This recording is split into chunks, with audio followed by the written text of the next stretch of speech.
ৰাইজ আকাশখন দেখিবলৈ যিমান ধুনীয়া হৈ আছে নহয় তাৰ তলত কিন্তু আমিকেইটাহে গম পাইছোঁ কেনেকৈ আছোঁ। ইমান গৰম, শুই উঠাৰ পৰা গৰম আৰু শোৱালৈকে গৰম। যাই কি নহওক ইমান গৰমৰ মাজত স্বাগতম জনাইছোঁ মোৰ জীৱনৰ অন্য এটা ভ্লগলৈ। ৰাতিপুৱাই গৰমত গৰম পানীৰে দিনটো আৰম্ভ কৰিছোঁ যাতে পেটত থকা প্ৰত্যেকটো বীজাণুৱে মৰি যাওক।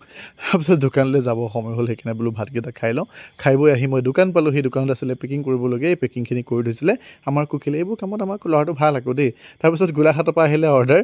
আমি যিহেতু হ'লচেল কৰোঁ আৰু হ'লচেল আমাৰ ৰেট কিহৰ পৰা আৰম্ভ হয় জানেনে? 1499। আপোনালোকে কেতিয়াবা কৰিব পাৰে। তেতিয়া আকৌ ভোক লাগিলে কুকিলক বোলো ভাত খাবলৈ আনোতে ময়ো মেগী অকণমান খাই যাওঁ।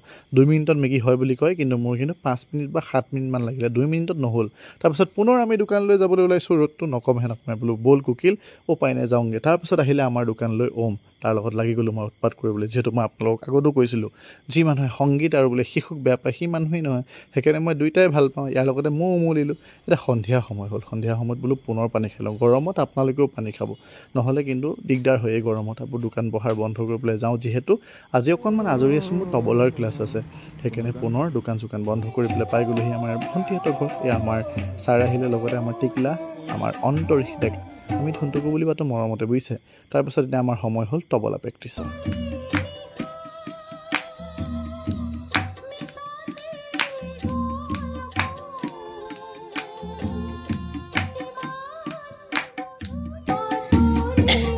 ভাল লাগিলে।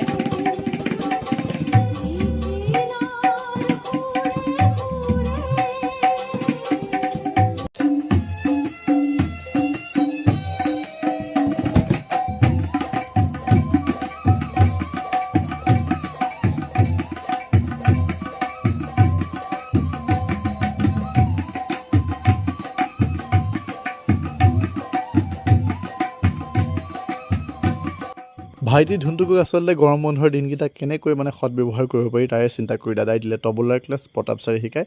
লগতে ময়ো ওলমিলোঁ। আজিলৈ ইয়াতে সামৰোঁ, আকৌ লগ পাম।